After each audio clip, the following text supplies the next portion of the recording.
Hi guys, I hope everyone is doing well. I'd like to throw this out to everyone.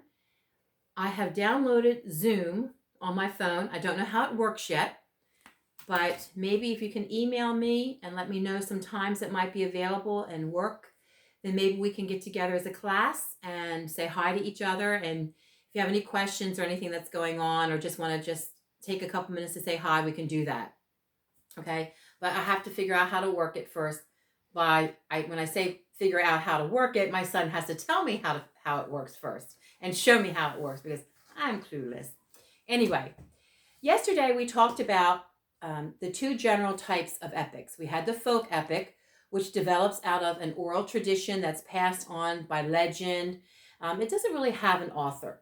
And then we have the literary epic, which is written down by an unknown author, and it imitates the characteristics of a folk epic. Now, guidelines for reading an epic. And you may think, why do I need to do that? Let me just read it. Well, to understand the epic is going to help you to be able to read it more effectively.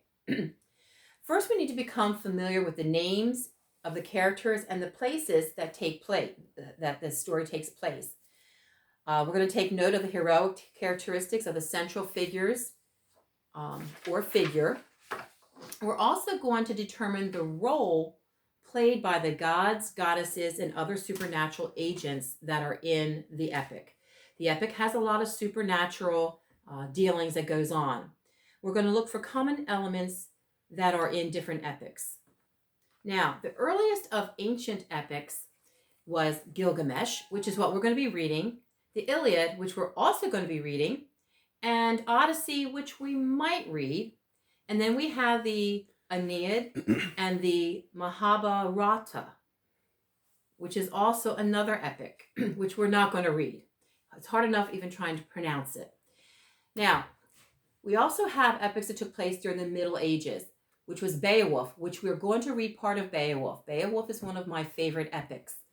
We have the Song of Roland, the Poem of Cid, the Divine Comedy, and Paradise Lost, which is also another one of my favorites by John Milton. We're not going to take time to read those things this year. There's just not enough time, but those are some excellent epics. Now, I'm going to talk about now some names and places in Gilgamesh. They're hard to pronounce, so bear with me. The first one we have is Aninuki, which is the judges of the dead who live in the underworld.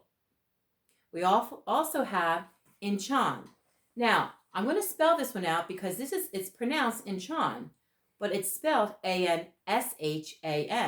The SH, as we know it, has a soft sound, but the pronunciation of this, because it is Greek, is Inchan, which is a harder sound. It's a district in southwest Persia. It's the source of the wood for bows. It's where they would go for the bows to make their weaponry. Then we have Dilmun, which is the garden of the gods, a paradise where, there's that big long word. I need to cheat and look at my cheat sheet here. Utnapishtim and his wife live. Then we have E, the god of drinking. We have Agalma, which is the place of Nisan in Uruk. We have Enkidu, which is natural man, is roused in the wild, who becomes very good friends and the best friend to Gilgamesh. We have Enlil, which is the god of earth and sky. We have the Euphrates, which is a river in southwestern Asia.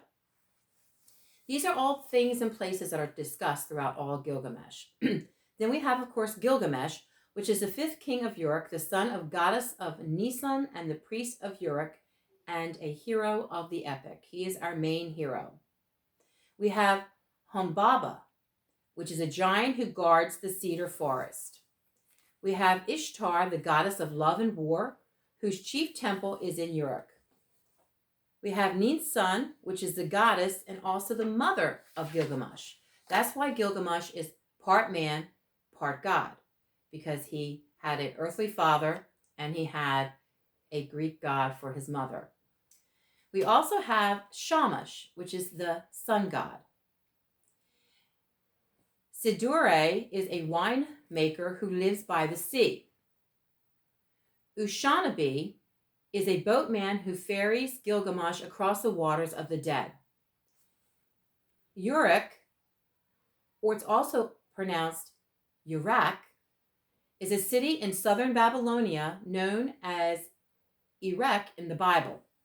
It was an important city in the ancient times. Then we have the big long name that I always butcher up, which I'll try to say it again, is Utnapishtim, who was a wise man, also known as a prophet, but he was granted eternal life. Now, the Epic of Gilgamesh is very, very old. It's preserved by the Assyrians in the 7th century BC. Why do we need to know all this history? This isn't history class, this is literature class or English class. Well, in order to understand literature, we have to understand the time period. We have to understand when things were written and why they were written. And I think we'll end it right there for today. And again, email me, message me, let me know when would be a good time to get together so we can go on Zoom. Have a great evening.